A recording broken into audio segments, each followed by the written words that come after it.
variété locale Caria qui a pu supporter, qui a pu lever donner quelques panicules. Tout le reste a brûlé. Mais pas elle seulement, hein, toute la série de variétés, tout a brûlé. Ouais. Donc la fiche technique, elle est précise, c'est pour l'eau douce et pour les bas-fonds. On est en train de la tester dans les bas-fonds et ça se passe bien. On avait l'hypothèse comme quoi ça peut bien marcher là-bas, on l'a envoyé là-bas en test, mais ça marche très bien. Donc, mais les mangroves douces aussi, comme à Kirinkener, à la périphérie, ça va très bien. À Mankountan aussi. À Mankountan aussi, voilà.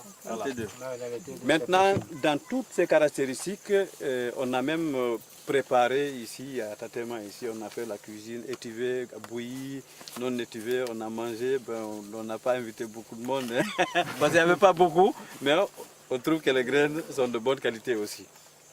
Maintenant, son problème qu'on avait un peu de doute, c'est la taille.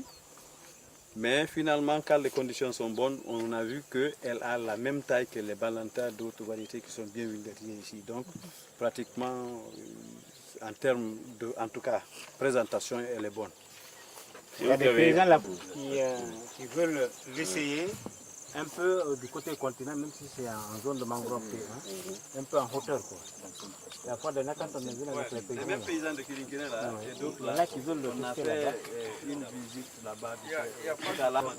On va voir rapidement peut-être pour Donzo et pour ceux qui s'occupent de fertilisation. Laissez Adventiste. Peut-être vous allez rester. C'est loin. Excellent. Non, C'est pas loin, c'est là où le... Excellent comme... Non, non, les panicules, c'est très fourni. C'est très bien fourni. Tu as 150, 180 graines par panicule.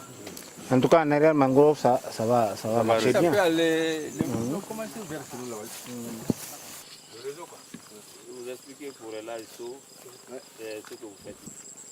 Le BSD est là. On aura les deux directeurs qui arrivent. Non. Je vais avoir beaucoup de richesse. Non, cette année-là. Ça, c'était vraiment... Cette année. Dans le témoin, il y a le mode paysan, il y a le traitement 3 et 4. Les traitements 3 et 4, c'était les meilleurs. L'application d'herbicide total avant le défoncement. Le quatrième traitement, c'est 2 défoncements plus une mise en boue. Donc, on a 4 blocs ici. Et je vois que dans ces conditions, la différence est un peu rare par rapport aux autres zones, les sites en milieu paysan. Quand vous voyez les T1, automatiquement, il n'y a pas à discuter. T1, c'est une parcelle qui a été défoncée, mise en boue, répliquée, sans désherbage. Aucun désherbage. C'est une parcelle aussi qui a été défoncée, mise en boue, répliquée et laissée comme les paysans. T3, on a appliqué l'herbicide total avant le défoncement. Après le défoncement, on a fait la mise en boue, on a fait le répliquage et on désherbe régulièrement. T4, on a procédé à 2 défoncements, plus une mise en boue et un répliquage. Donc on désherbe aussi au fur et à mesure que les besoins se font sentir. Voilà, bref. Merci pour la précision du niveau d'enherbement. Quand il y a les herbes, ils enlèvent. Ça peut faire 1 fois, ça peut être 2 fois, ça peut être 3 fois, ça peut être 1 fois. Ça, c'est à la pratique paysanne. Sans désherbage chimique. Non, Sans désherbage chimique. Voilà. Ce que je voulais demander, si c'est à la demande de désherbage. Dans les autres traitements, là où on a mis le glyphosate et les deux labos, les 2 dépensements, on fait le désherbage à la demande. Si on voit qu'il y a de l'enherbement, Peut-être si on entre dans l'inventaire de l'apport que vous avez eu à faire, on verra la différence. Il faut dire qu'il y a 2 mois, il y a eu une inondation ici qui a contrôlé un peu les adventistes. Donc d'où l'intérêt des aménagements qu'on doit faire. On n'aura pas besoin d'herbicide même pour ça. Dès qu'il y a de l'eau, l'enherbement est La façon de gérer, ça contribue. Mais maintenant, ici, on a l'impression certainement que c'est la même chose, mais ça nous arrive souvent en expérimentation. Quand on fait les composants de rendement et le rendement, On peut voir 2 parcelles très proches. Des pratiques ancestrales peu productives que les paysans abandonnent au fur et à mesure grâce à ces bonnes pratiques. Aujourd'hui, monsieur le directeur général, quelle précision vous apportez par rapport à cette initiation? Les pratiques ancestrales ne sont pas toutes mauvaises parce que les parents ont su conserver des variétés de riz que nous exploitons jusque maintenant. Ça veut dire que quelque part dans les pratiques de nos parents, il y a de très bonnes pratiques. Qu'à cela ne tienne, en tant qu'institution de recherche, l'IRAG a vu que les densités de semis, les semis en poker, repiquage, ces densités étaient très fortes. Et nous avons réfléchi et aujourd'hui nous sommes en train de passer à des densités de repiquage qui sont faibles, entraînant un fort talage du riz et qui permet de faire des économies sur la semence. Ensuite, nous avons la gestion de l'eau à la parcelle. Cette gestion aussi devient beaucoup plus efficace avec les aménagements qui sont réalisés dans le cadre du riz Basse-Guinée, du projet riz Basse-Guinée. Il y a l'âge aussi de transplantation. Les paysans, à cause du calendrier culturel et de leurs préoccupations, attendaient quelquefois 2 mois, et même plus dans certaines conditions, ce qui est très regrettable. Ça ne permet pas un fort talage. Donc les paysans faisaient ces pratiques. Mais avec le talage, avec plutôt le repiquage à 15 jours, à 20 jours, nous avons aujourd'hui des variétés de riz qui trachent, qui donnent leur meilleur potentiel dans ces rizières. Puis, avec l'adaptation variétale que nous avons eue, nous avons retiré la M6, qui est aujourd'hui une variété performante pour les zones d'arrière mangrove de bas-fond. Mais ce n'est pas adapté aux zones de mangrove. Ensuite, il y a les essais de fertilisation qui sont en cours, les essais de contrôle des adventices qui sont en cours. Tout ça, ce sont des innovations qui vont permettre aux paysans d'avoir de très bons rendements à court terme. Directeur, on va vous libérer. Juste une dernière question. C'est lié à la vulgarisation. C'est bien beau d'avoir ces bonnes pratiques ici à Koba, mais il y a lieu de les expérimenter au-delà de Koba. Là-dessus, quelle est votre précision? Bon, il me semble que nous contribuons à la pré-vulgarisation. Mais compte tenu de l'effectif des chercheurs, il nous semble intéressant de renforcer les services de vulgarisation, notamment en PROCA, les organisations de producteurs, pour que Amproca puisse jouer efficacement son rôle dans la diffusion des technologies que nous avons ici au centre de Koba, pour que ces organisations professionnelles agricoles puissent diffuser toutes les technologies que nous avons ici. Heureusement, il y a des journées portes ouvertes qui s'organisent et là, les paysans viennent voir les variétés qui les intéressent, les modes de conduite de culture qui les intéressent. Et cela, c'est une très bonne chose. Que je vous pose, quelle est votre relation avec ces organisations paysannes, justement? Bon, la relation avec les organisations professionnelles agricoles, déjà dans les périmètres où nous sommes, nous avons des groupements qui sont là, qui s'entraident, et nous, notre relation, c'est que nous leur donnons, et c'est eux qui permet la diffusion rapide de nos technologies.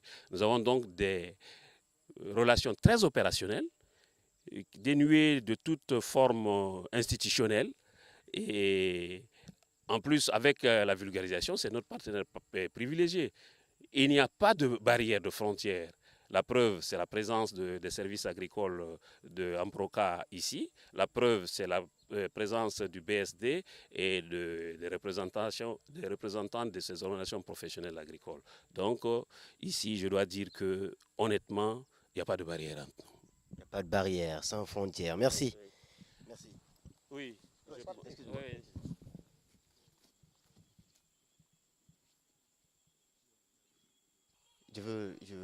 C'est bon? Ok. Messieurs, présentez-vous. Moi, c'est Conté Mamadou, directeur exécutif de la Fédération des organisations paysannes de la Basse-Guinée. Nous sommes en Basse-Guinée, précisément à Koba, et aujourd'hui on sent que les paysans sont en train de se familiariser avec ces bonnes pratiques. Là-dessus, quelle est la précision de la FOPBG? Merci de nous poser cette question. D'abord, nous pouvons remercier la collaboration entre la synergie qui existe entre l'IRAG, l'ONG ADAM et la fédération, parce que tout ce que l'IRAG est en train de faire dans la recherche et développement, c'est à notre profit, nous les producteurs. Donc nous remercions très bien cette synergie, sans oublier le financement du bailleur de fonds, l'AFD, qui a financé sous la coordination de la DNGR. Et aujourd'hui, nous avons vu qu'avec les bonnes pratiques, nous améliorons le rendement de nos cultures. Et les paysans, même ceux qui ne sont pas encadrés par cette recherche, cette pratique de bonnes pratiques culturelles, sont en train de copier. C'est-à-dire qu'il y a des effets de taches d'huile dans les autres casiers. Des effets de taches d'huile dans les autres casiers. Aujourd'hui, nonobstant tous ces acquis, il y a des difficultés. Et pouvez-vous nous faire un petit coup de projecteur sur les difficultés de vos paysans dans ces différents périmètres? Ok, merci. Les difficultés des paysans sur les différents périmètres là, il y a quand même des grands efforts qui sont faits, mais il y a encore toujours, vous savez que le monde évolue toujours et il a besoin d'une amélioration. Les difficultés sont là par rapport à la gestion de l'eau. La gestion de l'eau dans les casiers, c'est-à-dire la gestion entre l'eau douce et l'eau de mer, et la gestion de l'eau douce même entre les différents casiers, parce que c'est ça que nous avons remarqué dans notre village. Il y a de la rouille qui évolue un peu dans les casiers parce qu'il n'y a pas une bonne circulation d'eau dans les casiers. Donc ça, c'est des difficultés. Et l'autre difficulté, c'est par rapport aux ouvrages. Nous avons des difficultés par rapport aux ouvrages de protection. Les digues de protection et les vannes pour caler l'eau salée à un moment où on n'en a pas besoin de l'eau salée. Donc il y a ces difficultés. Donc c'est pourquoi nous sollicitons toujours que l'État vienne en assistance pour les pratiques que nous ne pouvons pas supporter en tant que paysans, et que l'État vienne et prenne en charge ces activités, c'est-à-dire ça revient aux ouvrages, et les paysans, eux, ils vont entretenir la gestion, ils vont faire l'entretien des digues et des diguettes et la gestion de l'eau à l'intérieur des casiers. Monsieur, merci. C'est bien, directeur. Félicitations.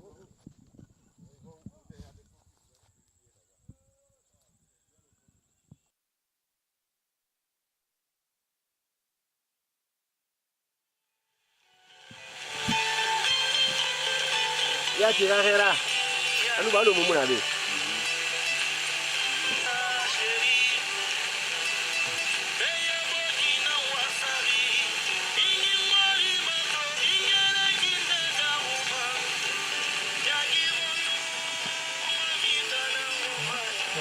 Quel est vous? Allez, allez, allez. Allez. Allez. Allez, allez, allez. Allez. Allez. Tu as doucement timé. Même rien. Sur une ça. Oui. Là, il y a Tara, Wali. Allô, Mounabe, Wali ba.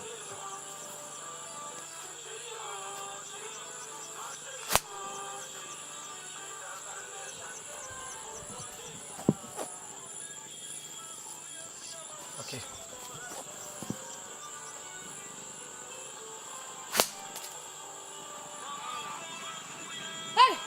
D'accord, lui accorder une interview.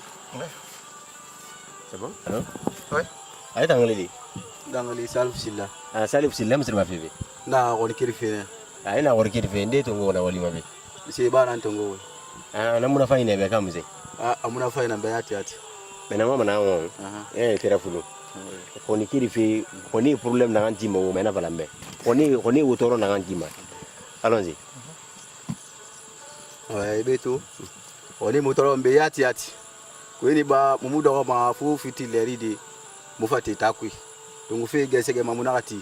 Ha numari mutanti onanto mo kiri fi nanto. Na mantoli na mo benanto. Monsieur ba malira.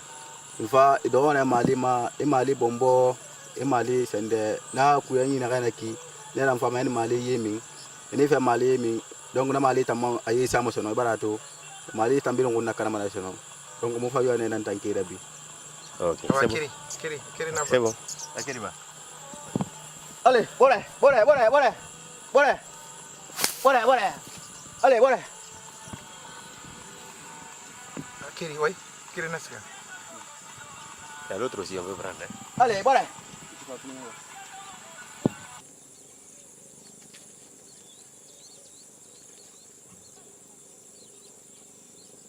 Ah, ça va.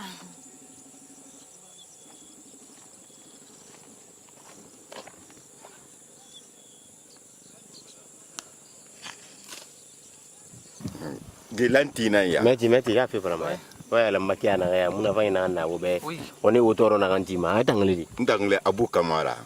Musa so yirek. Lantina so wenye yike. Gita o musa ba mayira. Mo ko ni nan kere mayira. Gina kan yike. Esiga ma fosi ne. E fosi sege, e fara e so ni nyeba. E na so ni nyeba, e fara e denge. E na e khara, e na khara ige e foli. E demba fanye dira. Après e dembe e kuni sa kui e wolo ko ni mo ko ni gawo akeli. Gina nambo e. Mais on est toro wadibe. Bore na mo toro mo be sembera bore anun kuranyi anun no ko ni gbeli legi ne ya no gore ni kele mai ne fege gabata nginde ya nyula malera birala. Donc malika na mayati. E malika na mayati eta ayena ga nene singe sama bore no no besuma. Bore no besu kuranyi famfa a besu. Bon ani a khori sa ngol legi famfa adohama anado. Donc re na sanna e ga wali zero. Fera wal kenen to ngwe do ga sanna. Mon doyen Fanabi. Ok, c'est bon. Donc, uri bili na uri bili yikele ma uri bili na kon. Fosi uri nara. Ouais, on a na fosi na ma na photo ba fon nan kui. Ona to wa sege. Ina apense tumbe mo ko so ko man. Apense tumbe mo ko so. Ona to ngoma sono wa sege. Ona to ngoma a sege a khesege alo tugi afan khelu man amna tugi. Alors tu dis no sende na tegine tepu no lumane inu siga asege inu fara Ndire na ifanyire iki. Ndire na fanyire. Inu fara abo ina abo asa sugila no khara elfa atungo kore a foli ina foli a yidina a ina singe foli ma angena yiki après ifa yifoli adina yiki inu ga foli de ifa roso abore kore no fa dembe ha abore soko ana abore soko ekuni sama no non kore a wolo konima kono hal mi khina ha gerenara alu uto siga tera manaki gerena ka so net jino ma mi gbegbe ragina na ano ma takire ra minela tellement ka sembe bo ha ka sembe bo ameri gona misere ba anu meri gono ha amu faga makora ande toro mera ema nambara mane ha mi faga nambara mane ema nambara mane wallahi itangoli ndangale amar maya silla amara maya silla. Ok, c'est bon. C'est bon. C'est tout moi faut c'est qui filmer. Faut c'est qui Albert.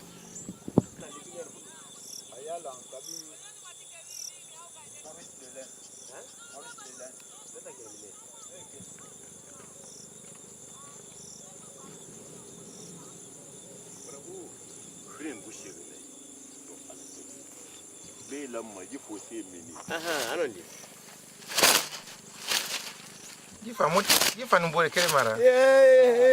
Gina ngwani bonye boma awani kelina ki iva itongo